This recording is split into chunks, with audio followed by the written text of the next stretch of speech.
গাজীপুরের সবচেয়ে জনপ্রিয় জননেতা, সাবেক সফল মেয়র এবং একজন শক্তিশালী সাংগঠনিক ব্যক্তি, যিনি মহানগর আওয়ামী লীগের সাধারণ সম্পাদক দায়িত্ব পালনকালীন গাজীপুরের আওয়ামী লীগ সবচেয়ে শক্তিশালী সংগঠন ছিল, সেই সাবেক মেয়র আমাদের জাহাঙ্গীর আলমকে হত্যা করার উদ্দেশ্যে, ঢাকার উদ্দেশ্যে মিটিংয়ে যোগ দেওয়ার জন্য জাহাঙ্গীর আলম ঢাকার দিকে যাচ্ছিল। তাকে হত্যার উদ্দেশ্যে উত্তরাতে তাকে আক্রমণ করা হয় এবং তাকে হত্যার উদ্দেশ্যে তাকে আহত করা হয়।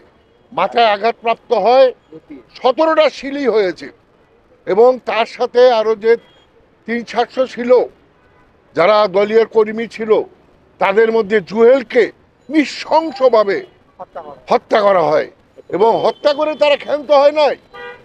কত বড় নৃশংসতা!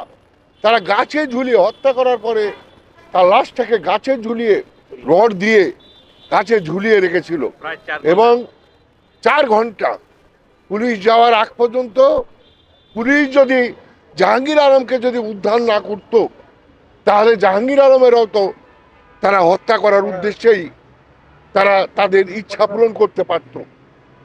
কিন্তু আল্লাহ মেহেরবান, জাহাঙ্গীর আলমের উপরে সারা গাজীপুরের মানুষের দোয়া আছে, সারা দেশের মানুষের দোয়া আছে, সারা দেশের পিতামাতার দোয়া আছে। দেশের মানুষের এই দোয়ার কারণেই জাহাঙ্গীর আলম মৃত্যুর হাত থেকে সে আজকে রক্ষা পেয়েছে। আমরা জুয়েলকে আমরা হারিয়েছি চিরদিনের মতো। অনেকে প্রায় শতাধিক সেখানে আহত হয়েছে তাদের হামলার শিকার হয়ে, কাউরের পায়ে, কাউরের হাতে, কাউরের মাথায়। শতাধিক আমাদের দলীয় কর্মীরা তাদের হামলার কারণে আহত হয়েছে। এই যে শুধু তারা এখানেই ক্ষান্ত হয় নাই, আমাদের গাজীপুরের সর্বস্তরের আমাদের মাথা, আমাদের মা জাহেদা খাতুন, গাজীপুর সিটি কর্পোরেশনের মেয়র, জাহাঙ্গীরের মাথা, শুধু জাহাঙ্গীরের মাথা না, সারা গাজীপুরের মানুষের মাথা। উনি একা এই বাড়িতে ছিল। জাহাঙ্গীর আহত হওয়ার পরে চিকিৎসার জন্য সিঙ্গাপুরে যায়, তার মা একা এখানে ছিল। তারা তার মাকে রক্ষা করে নাই, তার মাকেও ছাড়ে নাই। এই বাড়িতে কিভাবে আপনারা আক্রমণ করেছেন আপনারা দেখেন। তারা তার মাকেও হত্যা করার জন্য এবং লুটপাট করার জন্য তারা এই বাড়িতে, জাহাঙ্গীরের বাড়িতে আক্রমণ করছে। জাহাঙ্গীরের কি দোষ? জাহাঙ্গীর তো এই দেশের মানুষের জন্য কাজ করে। জাহাঙ্গীর তো এদেশের মানুষের ভালোবাসায় শিখত। তাহলে কি উদ্দেশ্যে তাদের হাতে ঘা লেগেছে, যার কারণে এই যে জাহাঙ্গীরের উপরে হামলা, জাহাঙ্গীরের বাসার উপরে? গাজীপুরে তো বহুত বাড়ি আছে, বহু নেতার বাড়ি আছে, কারোর বাড়িতে দেখি হামলা হয় নাই।